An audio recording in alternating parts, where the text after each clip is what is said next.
પણ સૌથી મહત્વની વાત જે થોડા દિવસથી અમે થાનગઢમાં ફરીએ છીએ તો અમને જે જાણવા મળ્યું, લોકો પાસેથી માહિતી મળી કે ભાઈ અહીંયા તો ડરનો માહોલ બહુ છે. આવું સાંભળ્યું છે તમે?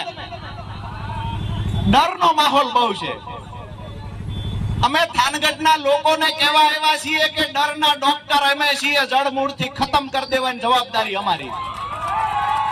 થાનગઢની અંદર ઉદ્યોગપતિઓને કહીએ છીએ કે લુખાગીરી નામથી બંધ કરી દેવાની જવાબદારી લેવા માટે આવ્યા છીએ.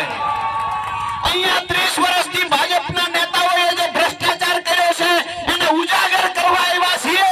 એની સાથે મહત્વની વાત કરું, એક પણ માયનો લાલ પેદા થયો હોય તો આમ આદમી પાર્ટીના કાર્યકર્તાની હોળી કરીને બતાવે.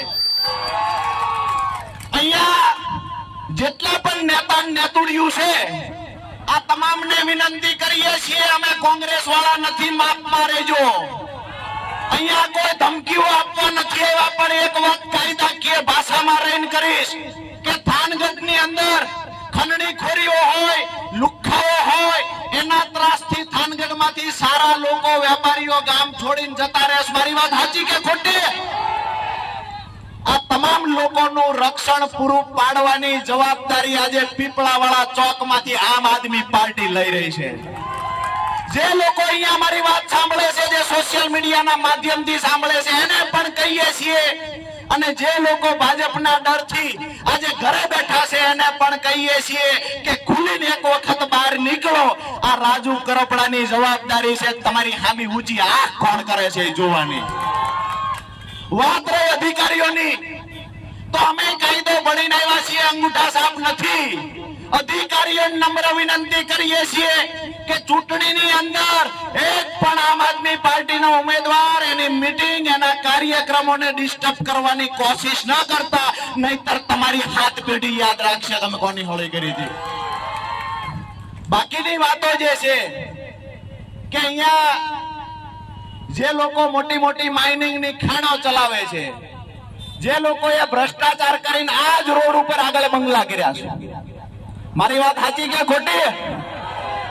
આ જ રોડ ઉપર આગળ જાવ એટલે બંગલાઓ દેખાય છે આપણને.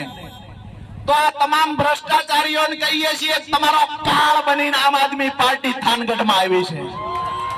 તમામને વિનંતી કરીશું કે 30 વર્ષથી જે ભ્રષ્ટાચારનો ભોળો થાનગઢમાં લીધો છે એની અંદરથી છુટકારો મેળવવા માટે થાનગઢના ઓવરબ્રિજની વાત કરીએ તો અહીંના સ્થાનિક નેતાઓએ પોતાનો આર્થિક લાભ ખાટવા થાનગઢને 8 વર્ષ સુધી પરેશાન કરવાનું ગુનાહિત કૃત્ય કર્યું છે.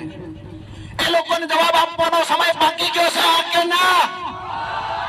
તો આપણા બધાની નૈતિક જવાબદારી છે કે જે લોકોએ આ ઓવરબ્રિજના નામે વેપારીઓને હેરાન કર્યા, તાલુકાના લોકોને હેરાન કર્યા, નાના નાના વેપારીઓ, નાના નાના લારી ગલ્લાવાળાને હેરાન કર્યા અને થાનગઢના 2 ટુકડા કર્યા છે ને, એ લોકોને જડબાતોડ જવાબ આવતી 16 તારીખે આપવાનો છે. બધા તૈયાર છો?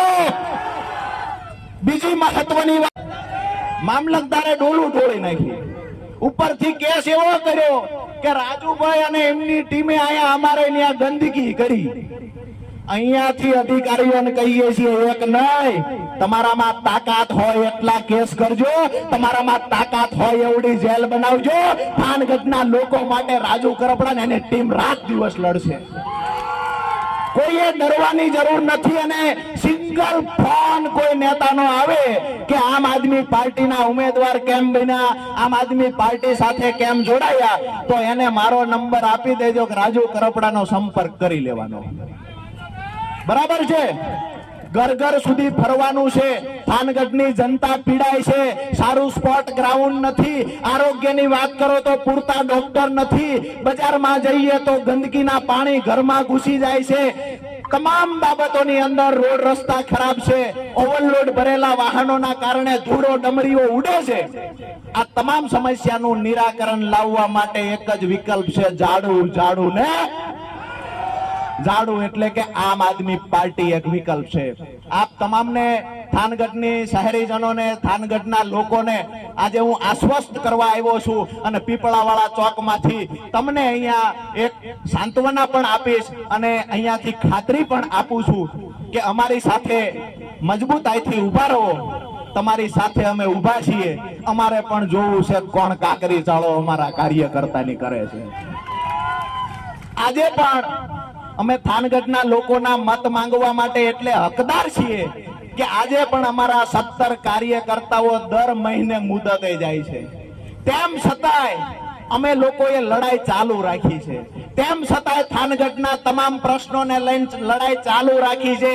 અમે કોઈ વરસાદ આવે અને ડ્રાવ કરતા જે ભાજપ કોંગ્રેસના નેતા નીકળે ને એ નેતા અમે નથી.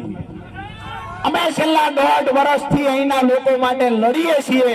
અને મારી છેલ્લી વાત એક પૂરી કરતા પહેલા કહું કે ગામડાની અંદર અહીંયા જ્યારે દબાવની રાજનીતિ ચાલે છે, ડરનો માહોલ છે, ત્યારે ખાસ કરીને તમને કહીશ કે ગામડાઓની અંદર આપણા ખેતરોનું રેઢું ચરી ગયો હોય અને ખૂટડો રૂષ્ટ પુષ્ટ થયો હોય, એક ખાધેલો પીધેલો ખૂટડો ગાંડો થાય, હડકાયો થાય, તો આપણે ગામ મૂકી દેવાય કે ખૂટડાને ડબ્બામાં પૂરી દેવાય?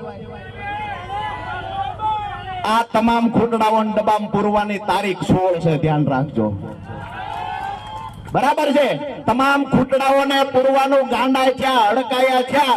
16 તારીખે તમે મારા ભેગા ઉભા રહ્યો, હું ખાતરી આપું છું બધાને ડબ્બામાં પૂરી દેવાના છે. આજે આપણે સંકલ્પ કરીશું કે મજબૂતાઈથી થાનગઢની અંદર આમ આદમી પાર્ટી નગરપાલિકા બનાવવા જઈ રહી છે. બે હાથ જોડી અને થાનગઢના લોકોને વિનંતી કરીશ, બે હાથ જોડીને કહીશ કે તમારા બાળકોના ઉજળા ભવિષ્ય માટે એક વખત આમ આદમી પાર્ટીને મત આપો. એક વખત નગરપાલિકા આમ આદમી પાર્ટીની બનાવો. અને જો તમારી ફરિયાદ હોય, અમારા જે ઉમેદવારો છે એ તમારી વચ્ચે તમારા કામમાં ન આવે તો ફરી વખત ક્યારેય મત માંગવા નહીં આવીએ. આ ખાતરી પણ આપવા આવ્યા છીએ.